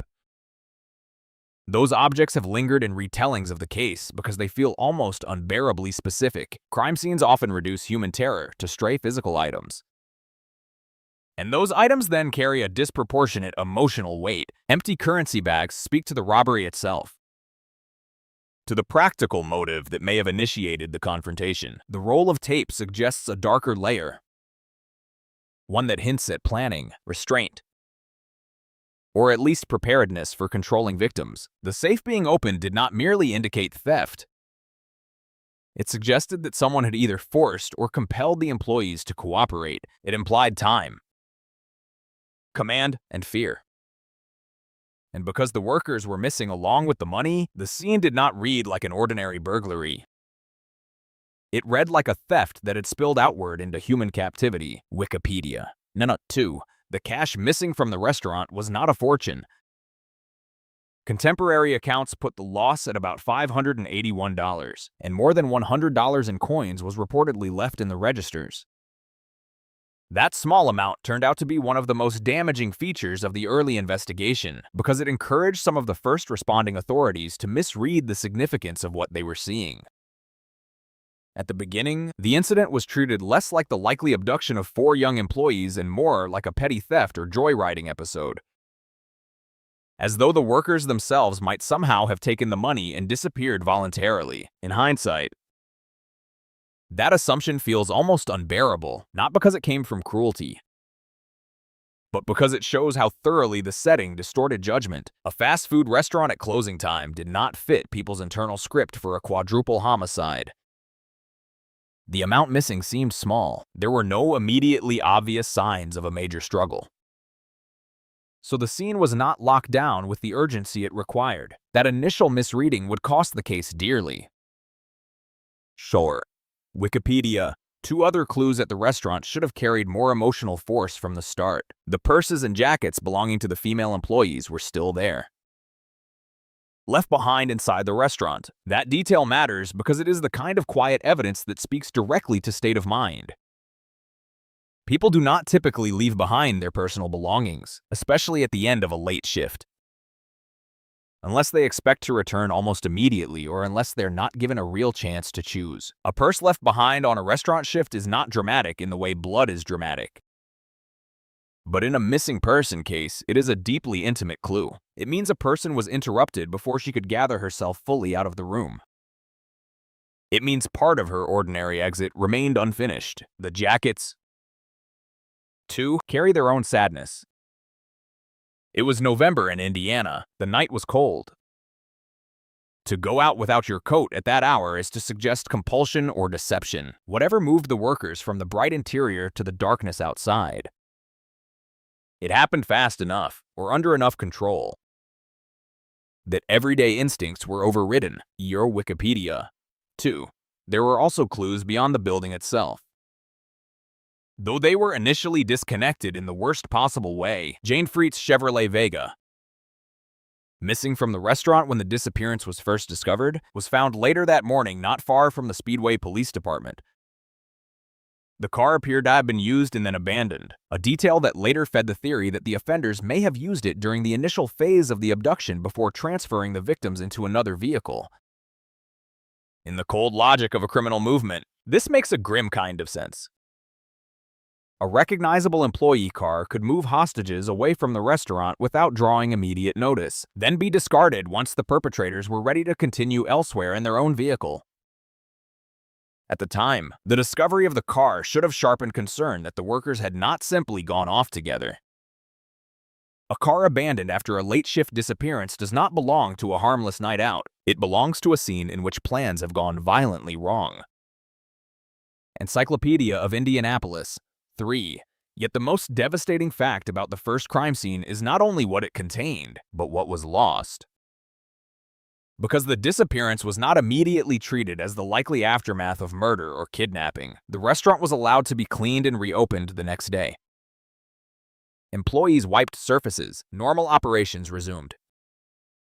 No full forensic preservation was carried out before the scene was disturbed, and according to later reporting, photographs were not taken before that cleanup. In practical terms, that meant fingerprints, trace evidence, blood or fibers too slight to notice casually, impressions, subtle object placements, the whole fragile language by which a room tells investigators what happened inside it. All of that may have been smeared, carried away, or destroyed before anyone truly understood what the room had been. Years later, officials themselves would acknowledge how badly the case was mishandled from the beginning. That admission does not restore what was lost. It only makes the silence of the scene more painful. The Burger Chef crime scene was speaking in whispers. And the investigation, at first, turned the lights back on and scrubbed the floor. Wikipedia, too. Even so, the surviving clues from the restaurant create a stark picture. There had been no eyewitnesses to the abduction itself. The workers were simply there one moment and gone the next, leaving behind the signs of forced compliance. Open safe, missing bills. Abandoned belongings, open back door. Missing vehicle, taken together. These details suggest a crime that moved with controlled speed rather than explosive chaos. That matters because it tells us something about the perpetrators. This was likely not a random eruption of drunken panic. It appears closer to an organized confrontation. One in which the offenders gained enough dominance over 4 young people to move them out of a commercial building at night without leaving behind the kind of scene that would instantly declare itself as slaughter, terror. When weaponized effectively, does not always need noise. A firearm displayed, a threat issued, a command spoken in the right tone, and an entire room can be transformed. The initial clues at Burger Chef point toward exactly that kind of coercive control. Encyclopedia of Indianapolis. 3. If the restaurant was the first crime scene. The wooded field in Johnson County was the final one, and the emotional distance between those two places is part of what makes the case so haunting. On Sunday, November 19th, 2 days after the disappearance, a resident discovered the victims' bodies in a secluded area in White River Township. More than 20 miles from the Burger Chef, the setting could not have been more different from the fluorescent order of the restaurant. Here there was open land, woods, darkness soaked into the earth, the kind of rural quiet that makes violence feel both more primitive and more intimate. By the time the victims were found, the crime had crossed entirely out of the world of workplace robbery and into the landscape of execution. The field did not merely reveal that the employees were dead, it revealed that they had been taken somewhere remote to be killed away from witnesses, away from traffic, away from the fragile protection of public light. 3. Encyclopedia of Indianapolis. 3. The arrangement of the bodies became one of the most chilling sets of clues in the entire case. Ruth Shelton and Daniel Davis were found lying near each other and had been shot multiple times with a .38 caliber weapon. Jane Freet was found roughly 75 yards away, stabbed in the chest. The knife handle had broken off, leaving the blade in her body until it was later recovered during autopsy. Mark Flemons was found farther away still, near a tree, and the coroner concluded that he died from asphyxiation after severe facial injuries. This was not the geometry of a single neat execution line. It was the geometry of confusion, separation, and possibly flight. The different causes of death, the differing positions of the bodies, and the scattered pattern in the field all suggested that the final moments were more complicated than 4 victims simply being lined up and killed in one place. Something happened out there that unfolded in stages. Wikipedia. 2. Later investigative theories tried to read those positions like the remnants of a nightmare. One explanation offered by retired investigators was that Shelton and Davis may have been marched into the field and shot first, after which Freet and Flemons ran in different directions when the revolver used by the killers ran low or empty. Under that reconstruction, Freet was chased down and stabbed when the gun could no longer be relied upon, while Flemons fled blindly through the darkness, struck a tree, and collapsed fatally. No one can state with courtroom certainty that this is exactly how it happened. But the crime scene invited that kind of reading because it did not look static. It looked interrupted. It looked as though the victim's final moments involved the attempts to escape, sudden improvisation by the killers, and panic spreading through the darkness of the field. WRTV Indianapolis. 4. There is another detail from the recovery scene that carries a special ache. All 4 victims were still wearing their Burger Chef uniforms. Uniforms are meant to erase individuality inside a workplace, to make workers appear consistent, functional, and interchangeable in the eyes of customers. At the murder scene, those uniforms had the opposite effect. They turned into a cruel visual reminder that these were not anonymous bodies dropped in the woods from some abstract criminal underworld. These were young employees taken straight out of ordinary labor, out of a shift, out of a chain restaurant, and left dead in work clothes that should have been stained only by grease and soda syrup. The uniforms linked the field back to the restaurant in the most brutal way possible. They made the crime feel as though the fluorescent world of Burger Chef had been dragged bodily into the dark and destroyed there. Encyclopedia of Indianapolis. 3. The wooded area also held clues by omission. There was no sign that the victims had been there long before their deaths. The site appears to have been chosen as a killing ground, not a holding ground. That suggests movement with purpose. It suggests offenders who wanted distance, privacy, and time enough to finish what they had begun without interruption. It also supports the broader theory that the crime started as a robbery, but evolved because the victims could not be left alive as witnesses, possibly because one or more of them recognized one of the perpetrators. That theory has endured not because it solves the case completely, but because the brutality of the second crime scene seems wildly disproportionate to the theft of a few $100s unless some additional motive, fear, or recognition pushed the offenders toward murder. The field in Johnson County was not just where the victims were found. It was where the robbery stopped being about money. Indianapolis Monthly. Come one up in the end. The crime scene and the initial clues tell two intertwined stories, one about the perpetrators and one about the investigation.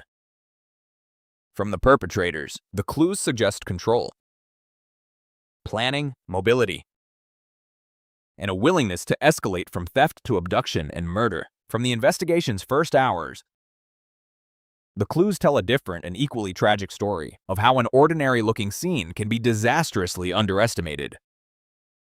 The open safe, the tape, the currency bags, the abandoned purses, the ajar back door, the missing car. The lack of visible struggle, all of it demanded sharper suspicion than the case initially received. By the time the truth was understood, the restaurant had been cleaned, reopened, and partially silenced forever.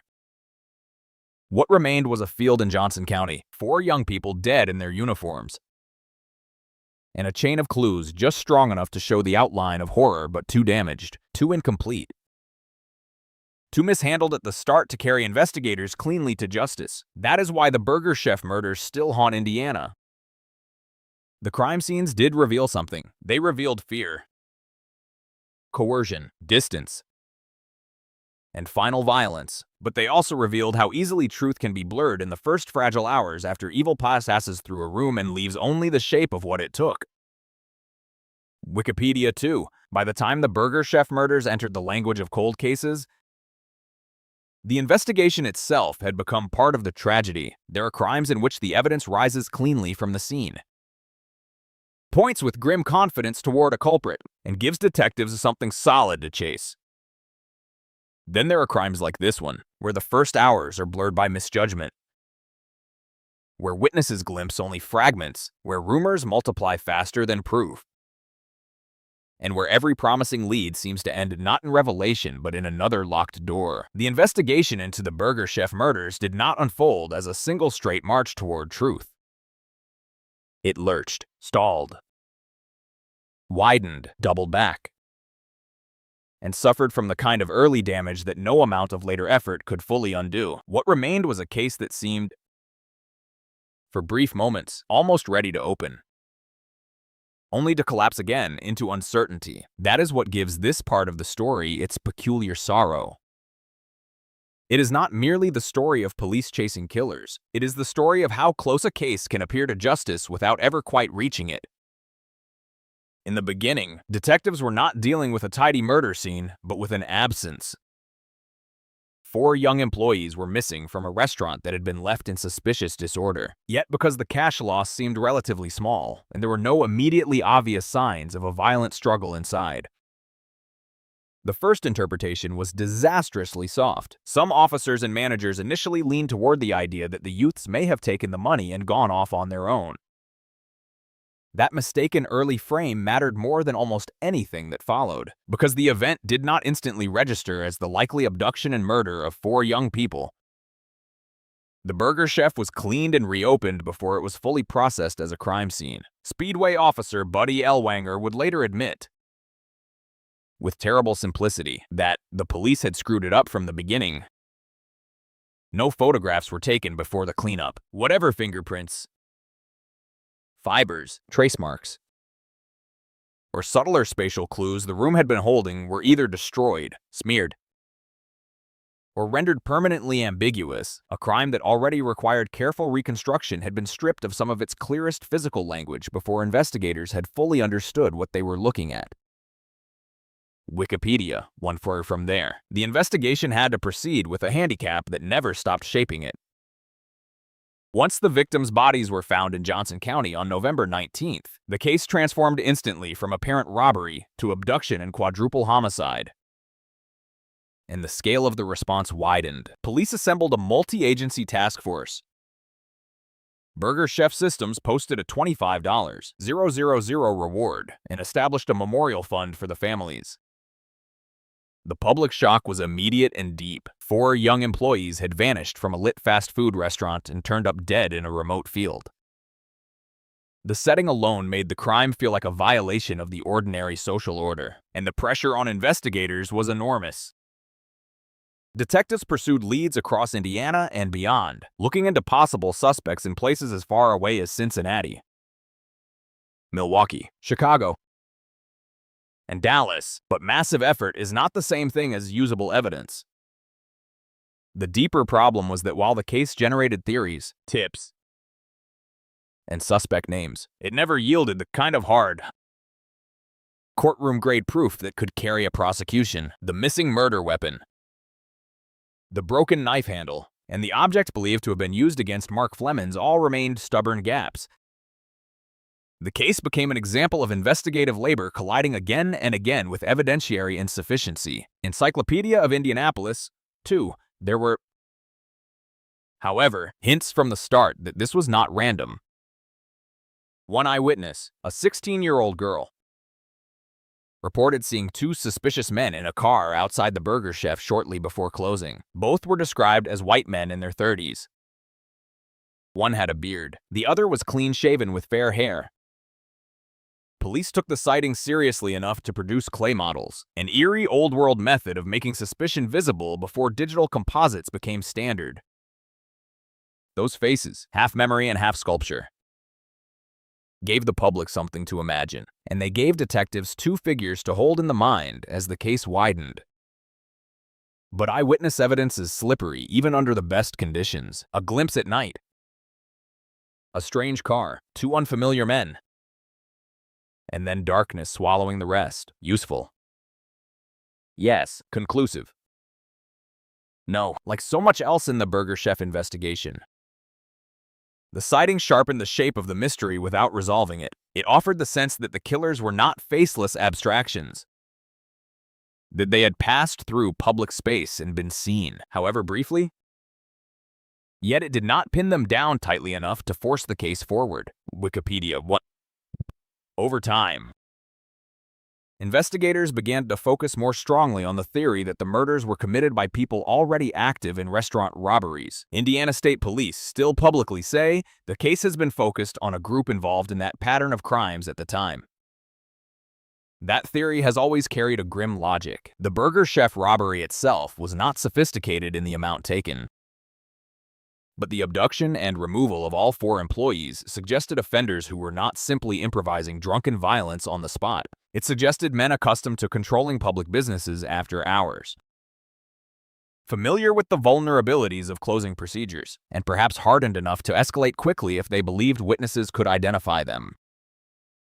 At some point, the investigation began clustering around a small criminal milieu, a loose orbit of armed robbers and associates whose names surfaced through informants, barroom talk, police interviews, and later confessions. But orbits are not convictions.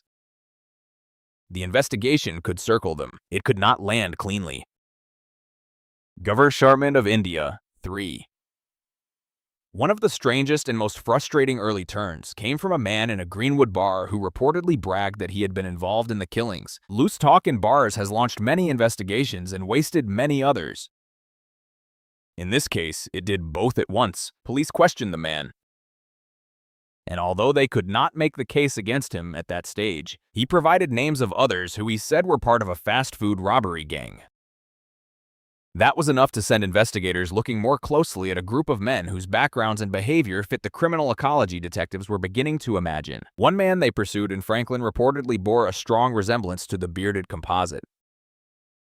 Another associate matched the general fair-haired description. Suspicion sharpened when the bearded suspect shaved off a beard he had worn for years the night before he was supposed to appear in a lineup.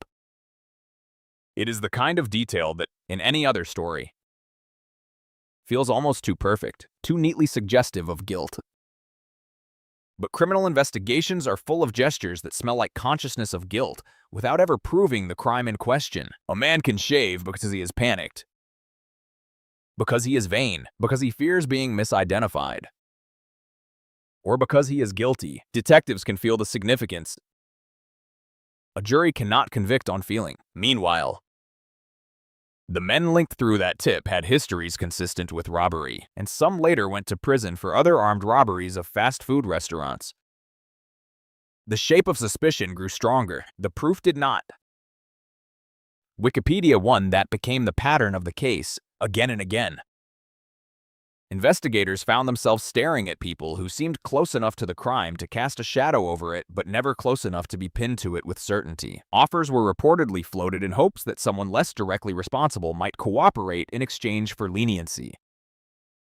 No one delivered a prosecutable account. The silence inside criminal groups can be practical, fearful, tribal, or all three at once. In a case involving multiple offenders, that silence becomes even more destructive. Every suspect can wait for another suspect to break first. Every associate can claim partial ignorance. Every rumor can point in roughly the right direction while still failing the standards of proof. The case thus drifted into that maddening territory where police may believe they know. Broadly speaking, the circle from which the killers came, yet still remain unable to establish who did what, when, with which weapon. And in a way the law can sustain. It is a special kind of investigative purgatory. Government of India, 3, then, years later. The case seemed to crack open. In 1984, Detective Mel Wilsey received a call from an inmate at Pendleton named Donald Forrester, who claimed he had been involved in the Burger Chef murders and wanted to confess. Forrester's motive, at least on the surface, was self-interest. He was trying to avoid transfer to a notoriously violent prison. That self-interest made him suspect from the start, but it did not make him useless. False confessors exist, so do guilty men who first speak for selfish reasons. Investigators brought him in and listened. What he gave them was the kind of account that electrifies a cold case squad precisely because it seems to know too much. He confessed to shooting Daniel Davis and Ruth Shelton. He named 3 other men as participants. He led police to the remote murder site and accurately described the location and position of the bodies when they had been found. More striking still, he knew about the broken knife handle, a detail not widely publicized. In cold case work, hidden knowledge matters. It is the difference between fantasy and access. For a moment, the investigation had something it had never really possessed before, not just suspicion, but apparent insider knowledge tied to the crime itself. Wikipedia 1, Forrester's story, however, was not clean. According to his account, the men had gone to the restaurant because Jane Freet's brother allegedly owed money on a drug deal, and they intended to threaten her, not necessarily kill everyone. Then, under his telling, events spiraled. Mark Flemons intervened. A fight broke out, and the group decided they had to eliminate witnesses. It was a dramatic explanation, maybe too dramatic, and parts of it sat uneasily beside the broader robbery theory investigators already favored. Still, confessions in real cases are rarely elegant. They come tangled with self-justification, partial lies, memory gaps, and attempts to shift blame. Detectives kept working it because confessions do not need to be pretty to be true.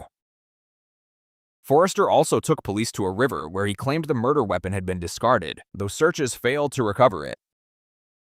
He implicated his ex-wife as well, and when she was interviewed, she reportedly said he had once driven her near the wooded area and later retrieved shell casings that he flushed away. Detectives then searched the septic tank at the house and recovered spent .38 caliber shell casings. On paper, this looked like the kind of corroboration that might finally harden the case. In reality, it still fell short of the one thing prosecutors needed most: a coherent, durable, testable evidentiary chain that could survive attack.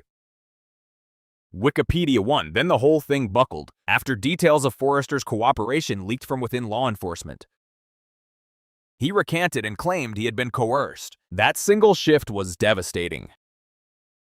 Confessions are fragile enough even when they remain stable. Once recanted, especially by a man already incarcerated and bargaining for his own comfort, they become radioactive.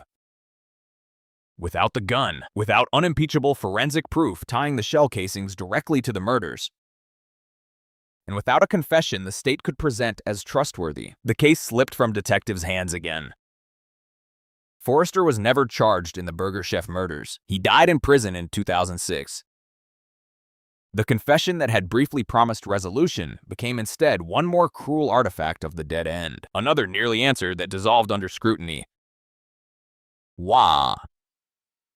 Wikipedia. 1. Later reporting only deepened the eerie quality of the suspect pool without delivering closure. One suspect identified in the orbit of the case died by apparent suicide. Another died of a heart attack. The Greenwood braggart who had started one chain of suspicion died as well. The son of the bearded suspect later told police his father had admitted involvement before his own death. That kind of posthumous statement haunts an investigation because it sounds like the edge of truth. Intimate and plausible, yet remains difficult to test and impossible to cross-examine in the way a courtroom requires.